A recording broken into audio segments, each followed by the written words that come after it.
আমার ভাজা আমি দেখো এখানে পেঁয়াজে মেস্তা করেছি, রসুন ভাজা করেছি, টমেটো একটা ভাজা করেছি, আর ডিমটা সিদ্ধ করে পিস করে ভাজা করেছি, আলু ভাজা করেছি, কাঁচা লঙ্কা, নুন আর শুকনো লঙ্কা।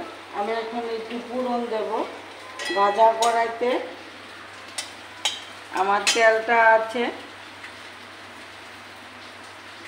কালি জিরা, সরষা, এই যে দেখো একটা কারি পাতা,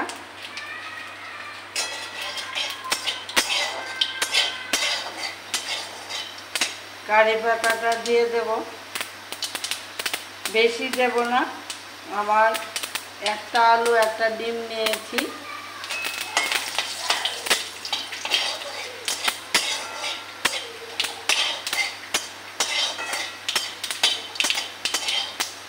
আমার তেলটা ভাজা ভাজা হয়ে গেছে।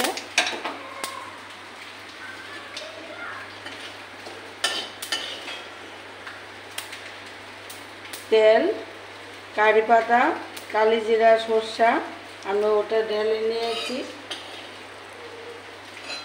একটু ঠান্ডা হয়ে যাক। আমি নুনটার সঙ্গে লঙ্কা গুলি চটকিয়ে নেব।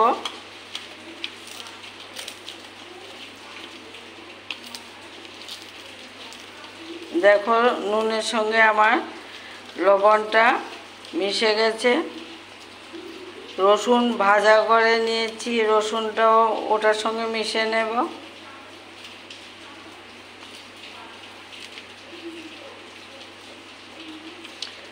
আলুটা কি সুন্দর সিদ্ধ হয়ে গেছে দেখো।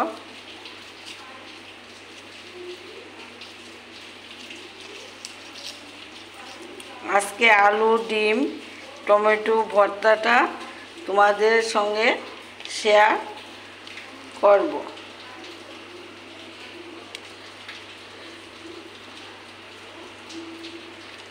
টমেটোটা দিয়েছি, টমেটোটা মেখে নেব।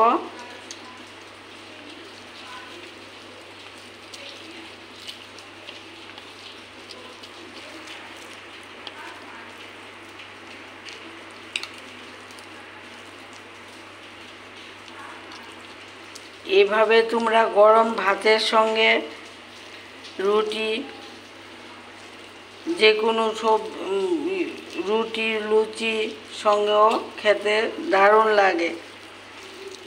তোমরা বাড়িতে লাস্টে দিয়ে আমি মেস্তাটা মিশিয়ে নেব।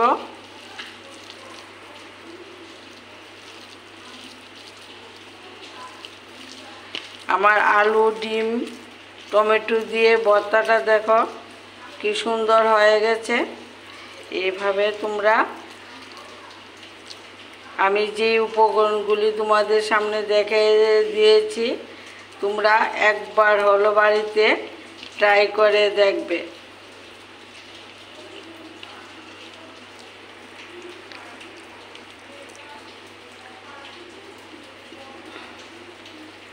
আমার ভর্তাটা রেডি হয়ে গেছে। আজকে বৃষ্টির দিন, তার জন্য আমি কই না আজকে আলু ভর্তা খাবো। তোমরা এইভাবে করে খাবে, খেয়ে আমাকে লাইক কমেন্ট করে জানাবে। তোমরা আমাকে যেভাবে সহযোগিতা করো আমি অশেষ তোমাদেরকে ধন্যবাদ জানাই। তোমরা আমার পাশে আছো, সব সময় থাকবে। তোমাদের কমেন্টগুলো পড়ে বা আমি খুব আনন্দিত হই, বলার নেই। দেখো ভর্তা,